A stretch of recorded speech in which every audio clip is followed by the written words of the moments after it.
Welcome to the Build on Beauty podcast, where beauty is born skin deep. Now, here's your host, author, speaker, entrepreneur, Cornell Jermaine. Thanks for joining us today. We have a very special show for you. We are honored to have with us a gentleman who is no stranger to the show. He was with us not very long ago talking about his personal journey with money and wealth. And he's back now touching on a subject that is most beneficial for sustaining that wealth for generations. On the subject of Prince's estate preparedness, what everyone should know, please help me welcome author, speaker, and financial guru, Paul D. Jones. Paul, good to have you with us again. Hey, it's good to be on. How are you? Pretty good. I want to jump right into it because there is so much that we can get from this subject, and I want us to gather all that we can in the short amount of time we have to talk. Today we want to touch on the estate preparedness of Prince particularly, but we also want to gain from that what we can do individually and within our own families to prepare for that unfortunate thing that is really going to come for each one of us someday. We recently lost Prince, who has been a music icon and a gift to humanity in some respects. And we've learned that he, in this process of dealing with his death, that he had not created or prepared a will for his estate.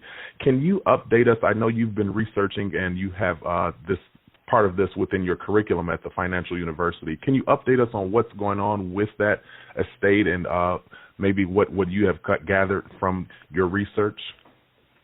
Well, you know, one thing I do is I like to get people to understand more or less to actually learn from the event, because if we learn from it, then we won't make the mistakes in our own personal families, because one thing that's guaranteed in life is death, you know.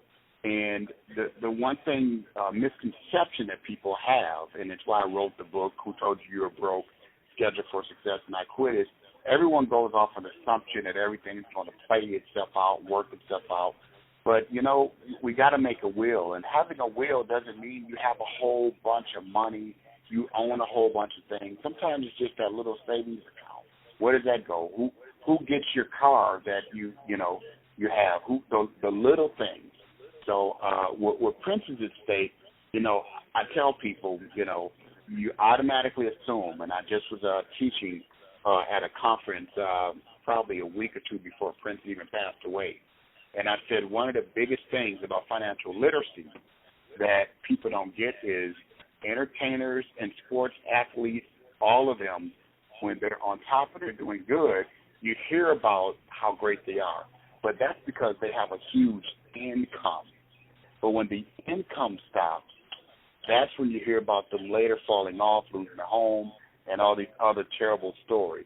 But if we can get everybody to understand that financial literacy and understanding how to just handle every dollar you receive, then a person will be able to make better financial decisions. And that's one of the things where I would say someone like, you know, Prince, you know, having that will, you're going through life, everything's working, you're on top of the world, no one can predict the day that they're going to go. And I think that's that denial that most people are living in today, is they picture themselves growing old and all that. Then you're saying, okay, yeah, you know, grandmama's getting old, granddaddy's getting old, and we need to go ahead and start looking out for the funeral. But you know what? People go at all sorts of ages anytime. So the number one thing is everyone should have is a will. And that's why I was even blown away when a report came out and said that he did not have a will. I was like, wow, because I know he is a very astute businessman. And he's very strict. He's also very private. So it's just a matter of saying, you know what, this is one of those things that, you know, it's really Prince's death brings the conversation, but it's something that I've been talking about for years. And it's one of the things I say when I do a conference. I'll tell people, I want you to write these two things down. And I'll say, your dream, write out the dream, how you want to live your life. I get everyone to focus on how they want their life to go and imagine that perfect life. And then the second thing is life insurance. Everyone needs to have life insurance, because the life insurance isn't about just your parent or your loved one died, so now you just have a lump sum of money. It's to protect the estate. It's to make sure the creditors cannot come in and take away the home. If there's a mortgage, say you have a $100,000 home and you have $40,000 left on the mortgage, well, now that life insurance takes care of the rest of the mortgage so that the family can receive the wealth, which is the estate. If you have your 401k plans, you have growth funds, and I always talk about put money in those tax-deferred areas. Well, having a will, that now directs and dictates where you have your funds go. So that's the beauty of it all, is to make sure that people don't make those same mistakes over and over. And I'm literally seeing that happen more and more, So we just have to plan on it. And I just tell people, use the death of Prince as an example, as a misfortune of, hey, when life happens, everyone is surprised, including myself. But you got to have your estate planned out so that you don't have the turmoil that people are having right now over this estate. Now, legally, what are the parameters for one that may not have a will? Say, for instance, granddad dies and he didn't put anything in place. What are the legal parameters? What goes on in that process? You are instantly, well, number one, if granddad dies, if grandma is living, then everything belongs to grandma. It's real simple. But if that's it, if granddad was the last man standing, then it goes to the next of kin. And those would be the children, or it could be a brother or sister. However, because there's not a will, probate steps in. And once a person goes into probate, that means the state, the government is now telling everyone what is left. They're auditing. Picture it this way. It's this one big, gigantic audit of what is actually yours. And the audit says, okay, whoever has a claim against this, meaning the banks, your mortgage company, the car loan company, or, the lender, your credit card debt, all of that gets taken care of, and what's left is what goes to the family. So that's why I say have life insurance so that way you can eliminate that process. Have a will so you can eliminate that process. Because think about it, you work all your life to do certain things for you and your family, and then you go, say you're a small investor in a small business, because I truly teach and support entrepreneurship. Well, now what happens with the business? What happens with your partners? If you're in business with other people, you want to have your partners to already know what's going to happen with their portion of the ownership of that business, because you may be great to partner up with a certain individual, but you may not want to partner up with his cousin or his brother or his daughter because of, different characteristics of those individuals. So a will spells all of that out. It protects people to be able to move forward, and it keeps the government out from taking, and really they're going to charge a fee for you not being planned and organized. That's really all it is. The state puts you in probate, they step in, and then they charge you and they charge you more than what it would have cost you if you had just planned and did it the right way the first time, which is have a will, get life insurance, and have everything already designated, to what you want your life to be. Make a financial power of attorney. So sometimes that's a trustee over your estate.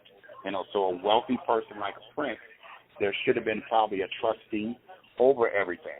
And that's why I tell people, always consider a trust if you're on that level. If you're not, then that's just a very good close friend who you respect, but have everything written out and do it with an attorney where it's audited and notarized. So that way it's not just, people say sometimes you can just handwrite a will and that's what it is. Well, there's certain ways of doing it, and I would say people need to really figure that out, because in each state the laws may be slightly different. I'm glad you mentioned that, because that was going to be my next question. Who should they, because there's so many different things on the internet and they can create wills for you, who should we go to? So an attorney is the best person to consult for that. In specific to the music industry, because I understand you have a little background in music, for those young people and artists who are up and coming, how can they protect their music, things that may not even have been released or published? How can they go about protecting that stuff in case of something happening to them? I'll use the word disclosure. You need to disclose in a will what's what. You need to know, and someone, people live a private life, but someone needs to know. Let's look at it this way. What if Prince really does have a will, but he never told people that it's in a safety deposit box that no one knows about? You get what I'm saying? He never told them that maybe it's in his other house in a cabinet taped up somewhere, but no one knows it's there. Well, that's as good as not having a will, So you have to make sure you have some people that you can count on and trust. And that's why I just say, the easiest way is to have something written out, have a trustee, and that's why when you look at really the wealthy individuals, extreme wealthy people, and we'll look at like the Walmart family or Sam Walton's family who had Walmart, they're really the richest family. We say Bill Gates is the richest man, but Walmart's are the Waltons are the richest people because it's just split amongst all the family. But when Sam Walton passed, well, the trustee, the board of directors, and the whole nine, that money, everything was precisely done the correct way, and now the wife and the children have what's theirs.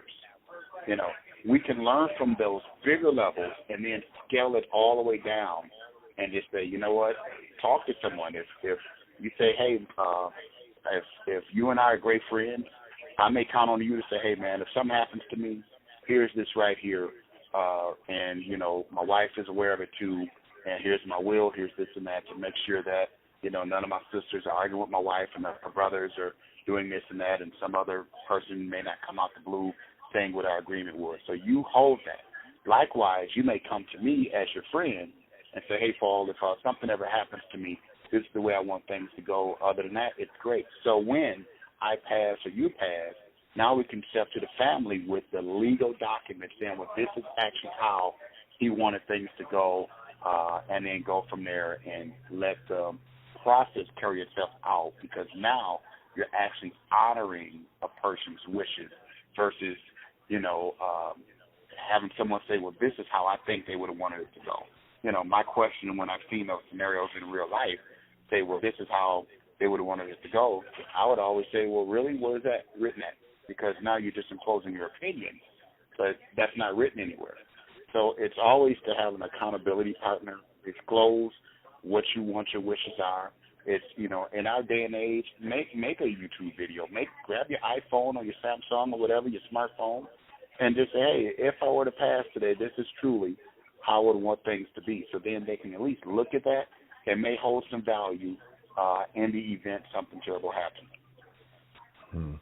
That's great information, because I know particularly in our black communities, we don't like to talk about those things until it's something detrimental right in our face or it's almost too late. And I want you to give us a word of encouragement on how can we as black families embrace this and not think that, talking about this type of thing is prophesying our death. Getting all nervous and out of sorts with it, but looking at it as just a business venture or a financial preparation.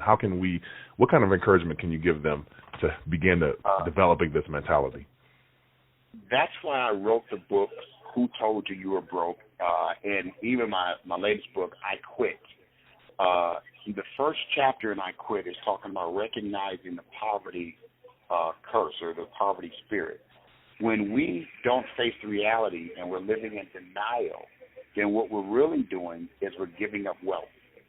And when a person does not face the reality and live in denial, then there is no way that you can perpetuate wealth to your generation, to your siblings, to your kids. You can't do it. So the main thing to do is you have to be willing to abandon old ways of thinking, because the old ways of thinking don't work anymore. I always give this example. When you go to your kids, I'm in my mid-40s. I'm handsome, sexy, and all that in the mid-40s. But when I was a kid, if I told my mother I wanted some popcorn, that meant she had to go to the kitchen, pull out the kettle, put some grease in the pot, and put the actual popcorn in there, and turn the stove on and cook it right then and there in pockets. Well, today when you tell a kid, if a kid says they want popcorn, what are they going to do? They're automatically going to go microwave it because that's the way things are done. So we understand that. I like the old way of doing the popcorn. I'll just put that out there. But we have to realize that, even 30 years ago, if we took pictures, the way I just said take a picture or a video, we'd have to have the big old camcorder. We'd have to shake it like a Polaroid picture, take a Polaroid and be doing that. Today, someone say take a picture to my son who's 10 years old. He's going to grab his smartphone and take a picture. That's a camera to him.